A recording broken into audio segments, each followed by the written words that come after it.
Okay, go ahead. Okay, I'll introduce you. Okay.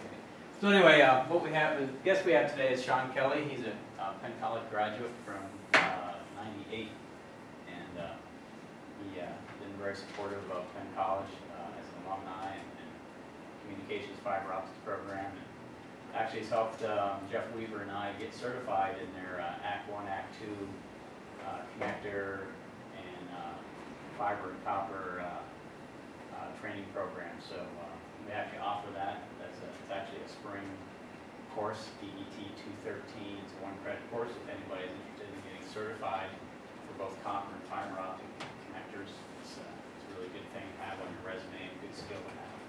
Anyway, Sean works at Tyco Electronics in Harrisburg. He's been there for quite a while, and he'll tell you a little more about his background and what he does during the presentation. So then this afternoon, you guys have lab this afternoon, I believe. So this afternoon we'll do some hands-on.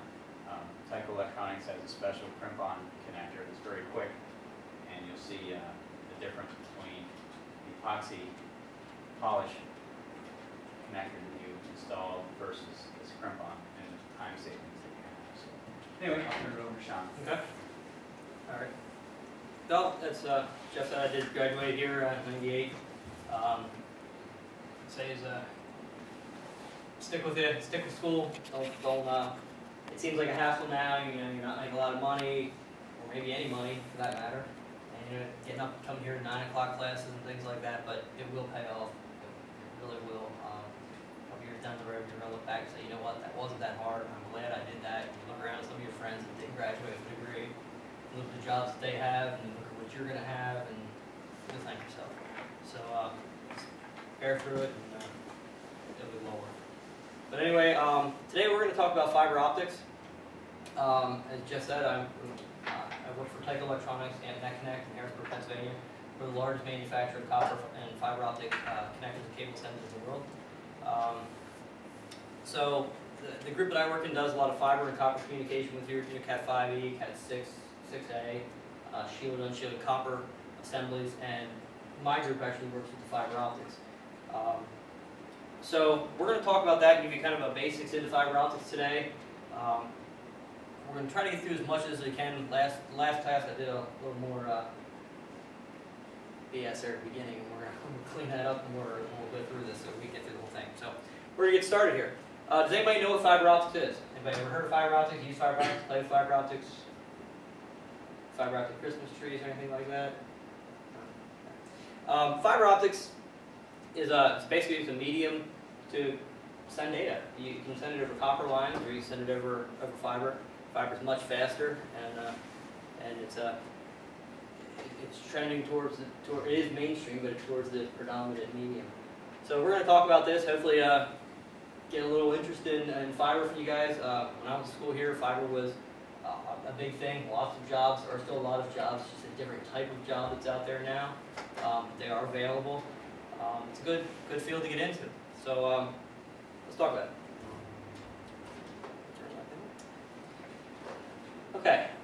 People ask why fiber. It's got something called high bandwidth. Bandwidth, it's a carrying capacity. It's how much information can you carry over that wire or whatever that piece that connects computer to your data center or whatever.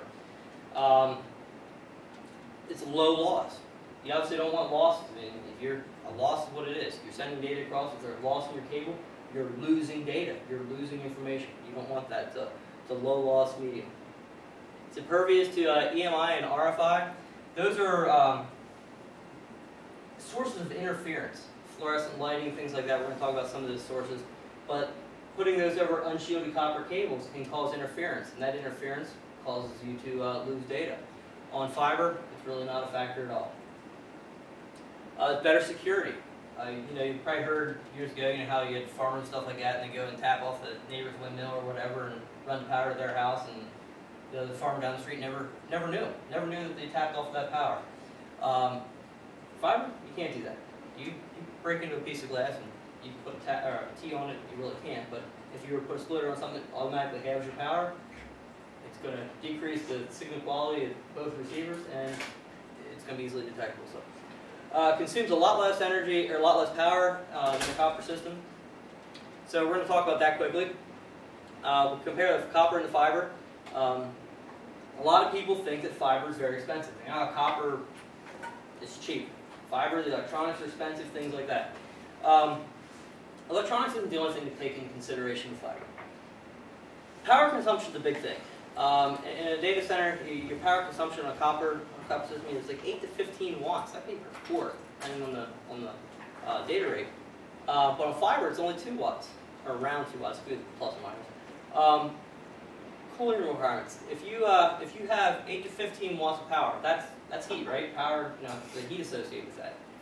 Do you know how many watts it takes to cool 8 to 15 watts of heat? 8 to 15 watts. For every watt that of power consumption, you need to cool it with one additional watt. So that's a lot of power. Some data centers are actually built near nuclear facilities so that they can use nuclear power to power them. Those are your big supercomputing data centers. But fiber, again, it's very low to cool. So even at worst case, your power consumption plus the power that you're using to cool the fiber system doesn't come anywhere close to just plain power consumption of the channel on the copper side. You also look at transceiver size. We're talking a little bit more about this, but you can have many modes of light or many conversations on that piece of fiber. And on a piece of twisted pair cable, you're limited to one conversation per twisted pair. So you're going to have more transceivers, or your transceiver size is going to be much smaller on a piece of fiber. Same with the diameter of your cable, the amount of cable, and things like that. So people often forget about, they always think that it's electronics, but you got to remember that the size of the transceiver is going to be smaller. The cable diameter is smaller. The connectors are smaller. All that stuff on copper, when having that larger size, will increase the floor space. Floor space is expensive. It doesn't matter if you're here in this building. Like the department here that utilizes this classroom is probably somehow or another charged for the space that they use. This classroom, it's a chargeback of some sort. And that's the way it is in the world. You get to a metropolitan area like New York City or something, you're paying $2,000 to $3,000 a square foot for a data center or something like that.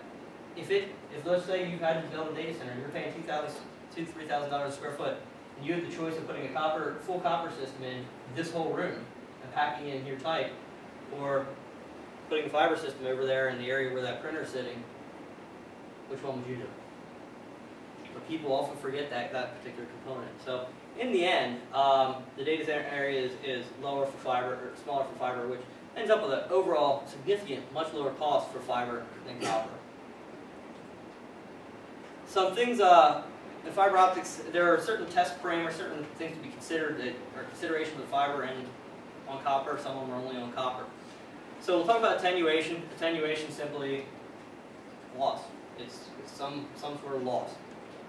You have to be concerned about that on fiber and copper. Same with bend radius. That's taking your cable and how far you bend it. The more you bend the copper, you're going to deform the copper and have signal errors. Same with fiber, you have light escape. We'll talk about that concept in a couple minutes.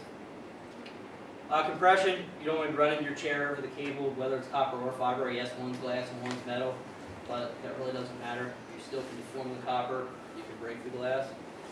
Polarity, that's just the simple concept of connecting transmit to receive. You need to have that whether you're doing copper or fiber. Tensile load, there are conditions on how hard you can pull this cable, pulling in, like pulling through ceiling ducts or conduit or whatever. Return loss. Return loss is it's a parameter that the term is used both in fiber and copper, but it's a big deal in copper, but not so big a deal in fiber. It is, but it's not something that's normally measured in the field. It's normally measured in the manufacturing facility and labs. Crosstalk, you have these different crosstalks here. They're all a problem within copper. Crosstalk simply means if I took, this was a communications cable, and this was a communications cable.